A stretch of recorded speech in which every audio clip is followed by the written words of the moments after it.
Gerald had been drifting through the Outer Rim for 7 years, hunting bounties and dodging memories. His ship, the Dusty Trail, was a relic from Earth's expansion era, all rust-colored hull plating and flickering life support systems. He liked it that way. The hum of failing circuits reminded him he was still alive, still moving, still running from the ghosts of a war he'd rather forget. The asteroid belt of Theta 9 was supposed to be another quick job. Track down a smuggler, collect the reward, move on. Simple. Clean. Lonely. But nothing about Teresa was simple.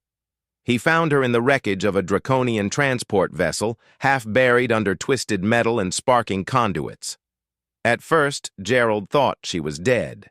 Her scales, iridescent plates that shifted between deep emerald and sapphire, were cracked and bleeding a luminescent gold.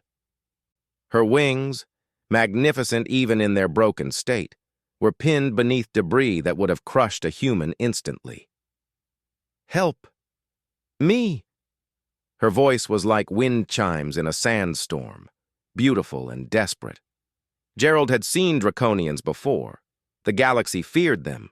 They were ancient, powerful, and territorial. Their empire had nearly wiped out humanity during the First Contact Wars. Most humans still carried that hatred in their bones. But Gerald saw something else in her amber eyes. He saw himself, lost, wounded, and alone. "This is gonna hurt," he muttered, firing his plasma cutter to free her wings. She screamed, a sound that shook the asteroid and made his teeth ache. But she didn't lash out, didn't incinerate him with the fire breath her species was famous for. She just looked at him with those impossible eyes and whispered, "Thank you." Getting her back to the Dusty Trail took 3 hours. She was young by Draconian standards, maybe 60 years old, barely an adult, but she still weighed more than his cargo hold's rated capacity. The ship's AI kept warning him about structural integrity, while he fashioned a medical bay out of storage containers and emergency foam. "Why?" Teresa asked on the 3rd day, after the fever broke and her scales began regenerating. "Why did you save me? Humans hate my kind." Gerald was calibrating the nav computer, pretending the question didn't cut deep. "Maybe I'm tired of hate." She studied him with an intensity that made him uncomfortable.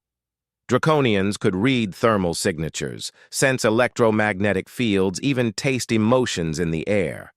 She knew he was lying, or at least not telling the whole truth. "You're running," she said softly. "From what?" "From everything." He finally met her gaze. "From who I used to be." Over the following weeks, as Teresa healed, something unexpected happened. She began to change the Dusty Trail. Not physically, though she did repair the failing circuits with a precision his clumsy human hands could never match. But spiritually, the ship felt warmer, the silence felt less oppressive. She sang sometimes, ancient draconian melodies that made the hull vibrate with harmonics human ears weren't designed to hear. Gerald would sit in the cockpit pretending to check sensors, while the music washed over him like rain on desert soil. "My clutch abandoned me," Teresa confessed one evening as they shared rations in the cargo bay. "I questioned the Empire's expansion. I said we should seek peace with humans, with the other species. They called me a traitor. They left me in that wreckage to die." Gerald understood that kind of betrayal. He'd been a soldier once, a good one. He'd followed orders, burned colonies, done things that still woke him screaming. When he finally said no, when he finally refused to kill civilians, his own squad had left him for dead on a hostile moon. "We're quite a pair," he said with a bitter laugh. Teresa's tail, thick as a tree trunk and surprisingly gentle, wrapped around his shoulders. "Perhaps that's why the universe brought us together."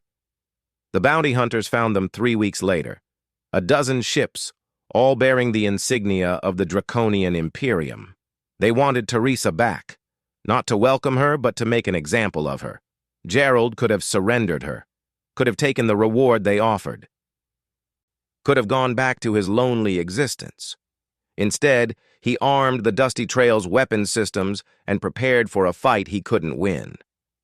"You don't have to do this," Teresa said, her claws already glowing with thermal energy. "I'm not your responsibility." "No," Gerald agreed, "but you're my friend. Maybe more than that." She looked at him, and something passed between them. Understanding, acceptance, and a connection deeper than species or history. "Then we fight together," she declared. What followed was 3 minutes of absolute chaos. Gerald's piloting, honed by years of desperate escapes, combined with Teresa's raw power, was devastating. She channeled her fire through the ship's exhaust ports, turning the Dusty Trail into a flaming comet. Her electromagnetic sense guided his weapons with impossible accuracy.